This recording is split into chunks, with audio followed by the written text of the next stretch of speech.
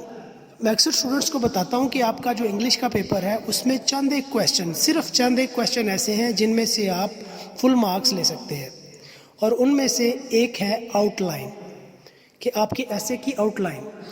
آپ کا ایسے 25 نمبر کا ہوتا ہے جس میں 5 نمبر آؤٹ لائن کے ہوتے ہیں اور 20 نمبر آپ کا ایسے لکھنے کے ہوتے ہیں. اگر ہم آؤٹ لائن کو پراپرلی ایز پر ریکوائرمنٹس اور جو بھی اس کا کرائٹیریا ہوتا ہے اس کے مطابق لکھ لیں تو 5 میں سے 5 نمبر ہمارے کنفرم ہو جاتے ہیں. باقی آپ 20 میں سے 15 نمبر بھی لیتے ہیں تو اس کا مطلب ہے آپ نے 25 میں سے 20 نمبر اٹیمپٹ کر لیے ہیں. اچھا، آؤٹ لائن لکھنے کا ایک بڑا ہی مناسب سا طریقہ ہے اور وہ میں آپ کو ابھی سکھاؤں گا بھی، کہ اس ایسے میں ہماری آؤٹ لائن بھی سٹینڈرڈ ہوگی. جب سٹینڈرڈ میں کہہ رہا ہوں تو اس کا مطلب یہ ہے کہ یہ ایک ہی آؤٹ لائن ہے جو آپ ان 16 یا اس کے علاوہ بھی اگر کوئی اس سے ریلیٹڈ ایسیز آتے ہیں تو آپ نے یہی آؤٹ لائن لکھنی ہے، اور اس ایسے کو اسی آؤٹ لائن کے مطابق ہی ڈرافٹ کیا گیا ہے. آؤٹ لائن کی طرف چلتے ہیں. تو پہلا جو پوائنٹ ہے وہ ہے انٹروڈکشن. وہ تو کسی بھی ایسے کا پہلا جو پیراگراف ہے وہ اس کا انٹروڈکشن ہوتا ہے جس میں اس کو تھوڑا سا ڈیفائن کیا جاتا ہے. اس کے بعد ہے، اگر آپ دیکھیں تو واٹ از ڈیش. اب یہ ڈیش وہی ہے کہ جو آپ کا ٹاپک ہے. جیسے مثال کے طور پہ اگر یہ انفلیشن ہو، اگر یہ کرپشن ہو یا نیپوٹزم ہو، کچھ بھی ہو تو پھر یہاں پہ وہ لکھیں گے. جہاں جہاں پہ بھی آپ کو اس ایسے میں ڈیش نظر آئے گی وہاں پہ آپ وہ ٹاپک جو آپ کو پیپر میں لکھنے کے لیے آیا ہے وہ اس میں پٹ کریں. تو یہاں پہ ہم فرض کر لیتے ہیں کہ آپ کو کرپشن آیا ہوا ہے تو یہاں پہ آپ لکھیں گے واٹ از کرپشن. اس کے بعد جو تیسرا آؤٹ لائن کا ہمارا پوائنٹ بنے گا وہ ہے کازز آف، جو بھی یہاں پہ ہے ہم نے فرض کیا ہوا کرپشن تو ہم کہہ لیں گے کازز آف کرپشن. اس کے بعد اب کازز میں بھی ہم نے اس کو بلٹ پوائنٹس دے کے، اگر آپ دیکھیں بلٹ پوائنٹس دیے ہوئے ہیں تو بلٹ پوائنٹس دے کے ہم نے اس کو مزید الیبوریٹ کیا ہے. جو ہم نے ڈسکس کرنی ہے کازز، وہ اس کا جو ہیڈنگز ہے وہ ہم نے یہاں پہ ایکسپلین کیے ہوئے ہیں. ایکسپلین نہیں کی، بیسیکلی لکھی ہوئی. وہ کون سی ہیں؟ Bad governance in the country, absence of rule of law, political instability. اچھا، اس میں اگر آپ غور کریں تو یہ بھی جرنل ہے. یہ جو کازز ہیں یہ بھی جرنل ہے. جب جرنل کہا جاتا ہے تو اس کا مطلب ہے کہ جو ہمارے پاس 16 جو ٹاپکس ہیں اگر ان میں سے کوئی آ جاتا ہے تو یہ کازز آلموسٹ سب پہ امپلیمنٹ ہوتی ہیں. ٹھیک ہے، تو یہ چیز جو ہے اس کو سامنے رکھتے ہوئے اس ایسے کو ڈرافٹ کیا گیا ہے تاکہ آپ کے لیے آسانی ہو. تو یہ ہو جائیں گے اس کی کازز. پھر چوتھا پوائنٹ جو آؤٹ لائن کا ہے وہ ہے life in society full of, dash کی جگہ ہم نے فرض کیا ہوا ہے کرپشن آیا ہوا ہے تو life in society full of corruption is actually no life at all. یہ بڑی اسٹرانگ لائن ہے. اس کا مطلب سمپل سا آپ کو سمجھ آ گیا ہوگا. جو بھی ایول یا جو کچھ بھی پرابلم ہم ڈسکس کر رہے ہیں اس سے بھری ہوئی اگر کوئی سوسائٹی میں زندگی گزار رہا ہے تو وہ کوئی زندگی نہیں ہے. اس کے بعد نمبر 5 ہے effects of dash in a developing country like Pakistan. Number 6 ہے steps to curb corruption from our country. اگر آپ دیکھیں تو یہ جو اسٹیپس بتائے گئے ہیں اس کو مزید الیبوریٹ کیا گیا ہے، یعنی جو ہم نے وہاں پہ ڈسکس کرنے ہیں ان کی ہیڈنگس یہاں پہ دی ہوئی ہیں. تو اس کو اگین بلٹ پوائنٹس میں دیا ہوا ہے، social, political and legal reforms. دوسرا ہے governments role in eradication of dash from Pakistan. Next point ہے role of media in highlighting the issue of dash. اگر آپ غور کریں تو یہ جو اسٹیپس دیے ہوئے ہیں یہ بھی جرنل ہے، یعنی یہ بھی سارے ٹاپکس کو کور کرتے ہیں. سارے ٹاپکس جو آپ کے پاس اوپر بیان کیے ہیں 16 ٹاپکس، اگر ان میں سے کسی پہ بھی ایسے آ جاتا ہے تو یہ تینوں جو ہے اگر آپ غور کریں یہ تینوں پوائنٹس یہ اس پہ امپلیمنٹ ہوتے ہیں. اس وجہ سے ہم نے اس کو جرنل رکھا ہوا ہے، جرنل پوائنٹس ہیں، تاکہ آپ کو ایک ہی ایسے یاد کرنا پڑے اور اس میں یہ سارے کے سارے ٹاپکس کور ہوں. اور میں شیور ہوں اگر ہم پاسٹ پیپرز کو دیکھیں تو آپ کو آئیڈیا ہوگا کہ یہ بالکل 100% شیور ہے کہ ان 16 میں سے کوئی نہ کوئی ٹاپک ضرور ڈسکس ہوتا ہے ہر دفعہ پیپر میں. اس کے بعد آخری پوائنٹ آتا ہے کنکلوژن کا. اچھا، یہ کافی امپورٹنٹ پوائنٹ اس وجہ سے بھی ہے کہ وہ کہتے ہیں نا کہ all is well that ends well. تو ایک اچھا امپریشن ایگزامینر پہ جو پیپر چیکر ہوتا ہے اس پہ چھوڑنے کے لیے بہت ضروری ہے کہ آپ کی جو کنکلوژن ہے، جو سم اپ کرنا ہوتا ہے، وہ آپ اس کو بڑے بہتر انداز سے کریں. تو اس میں ہم نے کوشش کی ہے کہ سارے پارٹس کو مد نظر رکھتے ہوئے جتنے بھی اس کے ایلیمنٹس ہیں ایسے کہ اس کو اس پراپر طریقے سے ڈرافٹ کیا جائے، نیٹ کیا جائے کہ یہ ایک پراپر ایسے لگے اور یہ 16 کے 16 ٹاپکس میں یوز ہو سکے. اس کے بعد ہم چلتے ہیں ایسے کی طرف. میں کوشش کروں گا کہ اس کو ساتھ ساتھ ایک دفعہ آپ کو ساتھ اس کی ٹرانسلیشن بھی کی جائے تاکہ آپ کے لیے آسانی ہو اس کو سمجھنے میں بھی. جی, if we peep through the history of mankind, we will come across the fact that as the human race has grown in advancement, technology, education and knowledge, it has further given birth to some more complex issues, problems, vices and evil.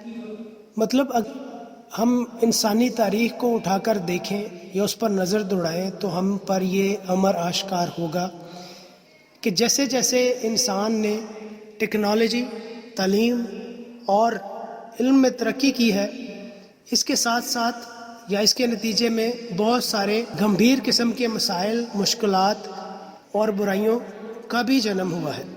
There are numerous social, ethical, moral and legal issues being faced by the world today. آج ہماری دنیا کو بہت سے سماجی، اخلاقی اور قانونی مسائل کا سامنا ہے. But Daesh is a major deep-rooted problem, especially in backward and developing countries. لیکن ڈیش جیسے ہم نے فرض کیا تھا کہ کرپشن پہ ایسے ہے تو ہم کہہ سکتے ہیں but corruption is a major deep rooted problem especially in backward and developing countries. If we look around, Daesh seems to make its presence everywhere around. اگر ہم اپنے ارد گرد نظر دوڑائیں تو ہمیں یہ معلوم ہوگا کہ یہ برائی، مشکل یا مسئلہ ہر جگہ موجود ہے. It reflects our moral, social, ethical and religious downfall. یہ ہمارے اخلاقی، سماجی اور مذہبی گراوٹ کی عکاسی کرتا ہے. It is shameful that in spite of being a nuclear power, we are far behind other nations in terms of morality and ethics.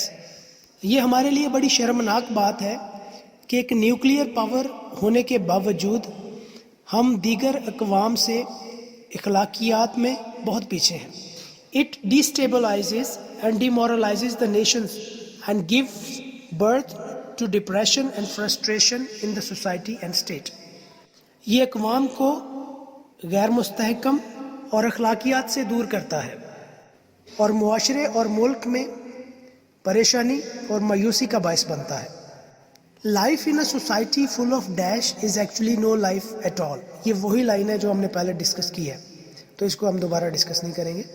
آگے چلتے ہیں. Many factors are responsible for Daesh. یعنی اس برائی کے لیے بہت سے عناصر یا عوامل ذمہ دار ہیں اس کے. The first and foremost cause behind the eruption of Daesh is illiteracy. اس برائی کے پیدا ہونے یا پنپنے کے پیچھے جو پہلی مرکزی اور اہم وجہ ہے وہ illiteracy ہے یعنی ناخواندگی.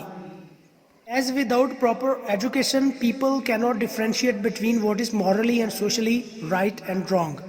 کیونکہ اچھی تعلیم نہ ہونے کے باعث یا اچھی تعلیم کے بغیر لوگ اس امر میں فرق نہیں کر سکتے کہ اخلاقی طور پر اور سماجی طور پر کیا چیز ٹھیک ہے اور کیا چیز غلط ہے. اچھا وہ جو کامن سینس والی میں نے بات کی تھی اب یہاں پہ وہ امپلیمنٹ ہوگی. اب یہاں پہ میں آپ کو بتاتا ہوں کہ اس ایسے کو 522 ورڈز کا لکھنے کا مقصد کیا ہے.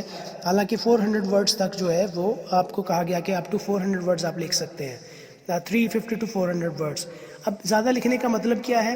اب یہاں پہ اس لائن کو اگر آپ غور سے دیکھیں, the first and foremost cause behind the eruption of Daesh is illiteracy.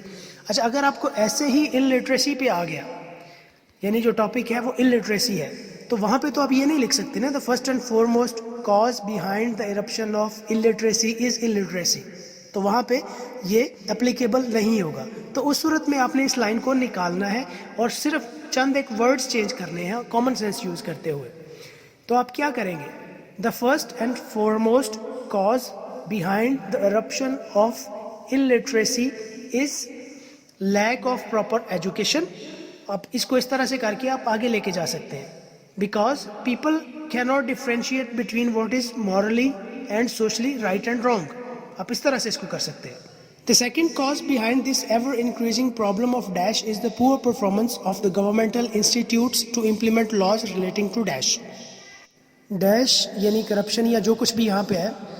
Dash کے بتدریج بڑھتے ہوئے مسئلے کی دوسری بنیادی وجہ سرکاری اداروں کی جانب سے ڈیش سے متعلقہ قوانین پر عمل درآمد کرانے میں ناکامی ہے.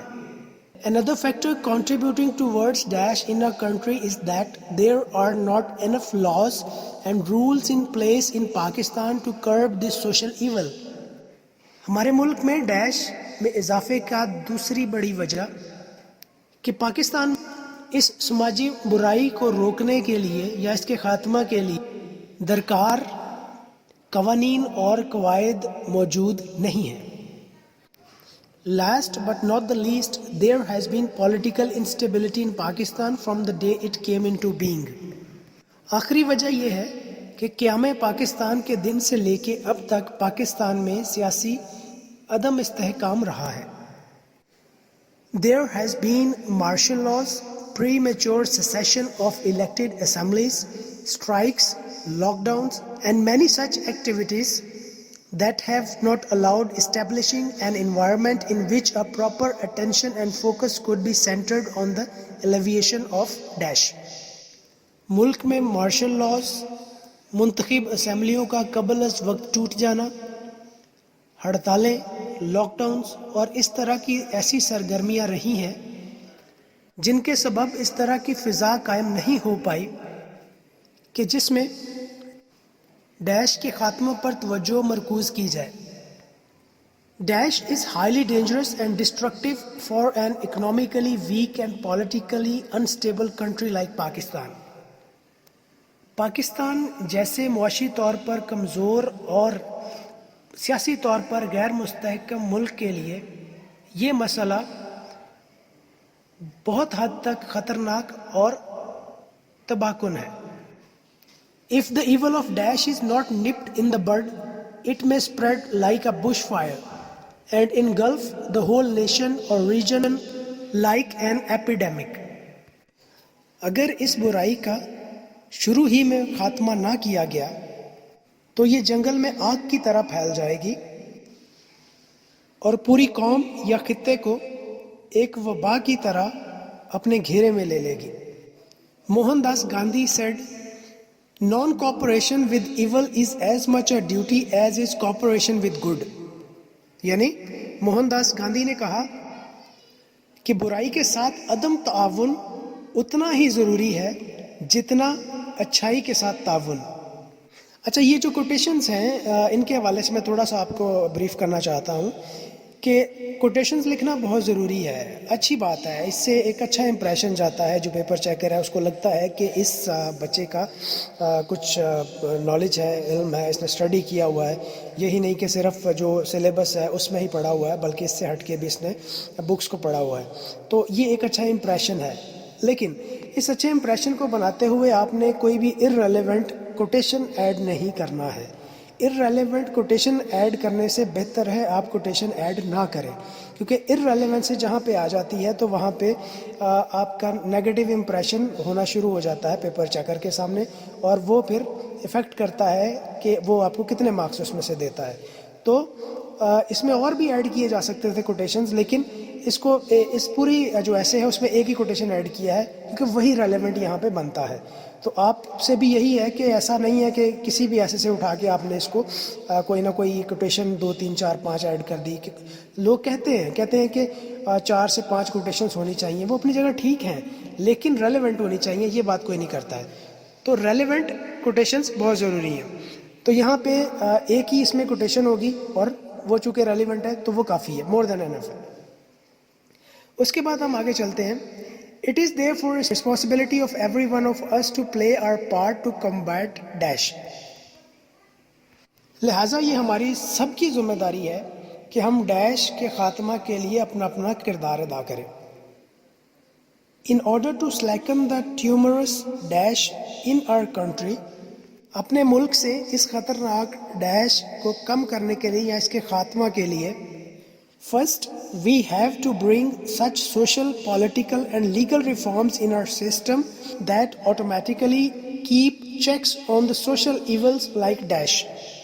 سب سے پہلے ہمیں اپنے سسٹم کے اندر ایسی سماجی، سیاسی اور قانونی اصلاحات لانی چاہیے جو ڈیش کی طرح کی سماجی برائیوں پر خود کار طریقے سے جانچ پڑتال کرے اور ان پر کنٹرول یا چیک رکھ سکے. Second, government should understand its significant and critical role and make our laws more strong so that the penetration of dash into the roots of our society and country can be reduced.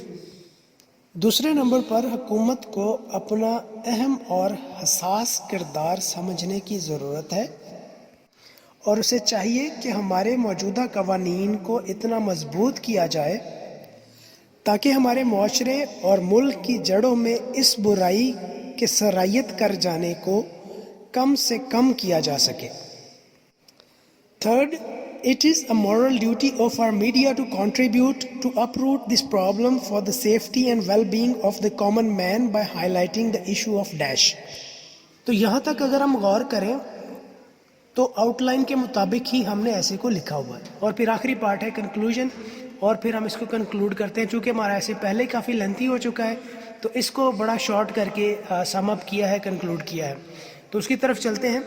To sum up, dash is no doubt one of the major problems that have threatened the existence of social, moral and economic stability in Pakistan.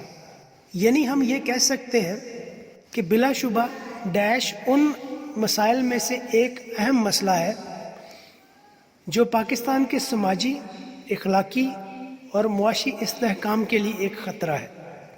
Its complete eradication is not fully possible. اس کا مکمل خاتمہ ممکن نہیں ہے. However, it must be lowered significantly for the progress of our nation. لیکن اپنی قوم کی ترقی کے لیے اسے بہت کم کرنے کی ضرورت ہے. تو اسٹوڈنٹس، یہ ہمارا ایسے ہے جو کسی بھی نیگیٹو ٹاپک یعنی کسی پرابلم، ایول، وائس یا ایشو پر آتا ہے تو آپ اس کو لکھ سکتے ہیں.